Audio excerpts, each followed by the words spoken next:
আমি কইছি না আমি ট্ৰিটমেন্ট কৰি পয়সা কি আমাৰ অভাব আছে না কি কৰি আপনি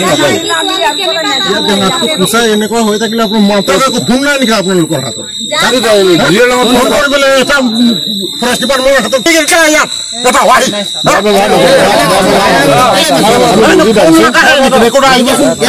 আপোনালোকৰ কাৰণে আহিছো মই আমিতো নিজৰ কাৰণে পুলিচ কেছ নহ'ব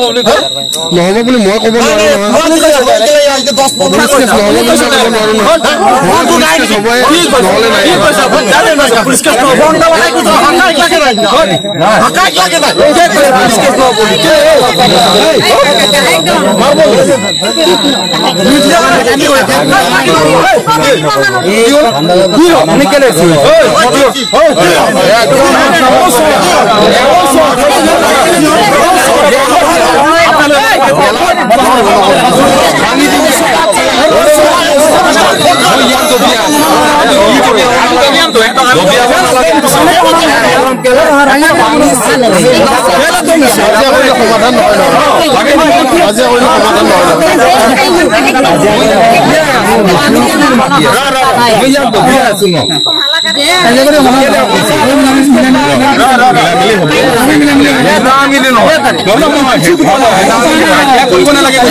ঘটনাটো মানে আমি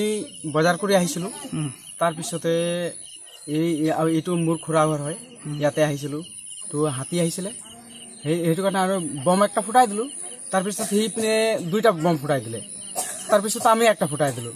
সি আহি পিনে আকৌ তহঁতি বোলে আমাক শুব নিদিওঁ মই এতিয়া বন্দুক লৈ আহিছোঁ বোলে চবক গলি কৰি দিম কৈছে কোন আছিলে মানুহ এইটো মানুহটো যোনটো এতিয়া পলাই গ'ল মাৰিলে সেইজনে আছিলে ফৰেষ্ট এইটো পাহাৰ লাইন ফৰেষ্ট কেম্পৰ এইটো কিমান টাইমৰ ঘটনা এইটো কাৰিবান 6টা মান হ'ব মই টাইমো দেখা নাই 6টা 6:30 মানে এনেকা হ'ব নেকি মই মোবাইল চোবাইল দেখা নাই কিন্তু বহিছিলোঁ কথা পাতিছিলোঁ তাৰপিছত হাতী ওলালে বম ফুটাই দিলোঁ সিও ফুটালে তাৰপিছত গলি কৰি দিম বোলে হ'ব নিদিও এনেকা কৈছে তো খুৰা আহিলে বোলে কেনেকা গলি মাৰিবি বোলে এই পটককে গুচি গ'ল নহয় কেম্পত অভিনয় বোলে বন্দুক লৈ আহিলে আৰু চিধা মাৰিয়ে দিলে ভৰি মই কৈছোঁ ৰ কাক মাৰিলে এই মোৰ খুৰাক মাৰি দিলে কি নাম এইটো জিহুদা ইন্দুৱাৰ আৰু তোমাৰ নাম কি প্ৰবীণ ইন্দুৱাৰ মই কৈছোঁ ৰ তই বোলে কোন এনেকা মাৰি দিলে নহয় বুকুত এয়া চাই ল বুকুত মাৰি দিলে এতিয়া এনেকা বেয়া মাৰিলে মানে মই আৰু চাইডে হৈ দিলোঁ কেইজন আছিলে একজনে আছিলে নাম জানে মই নাম নাজানো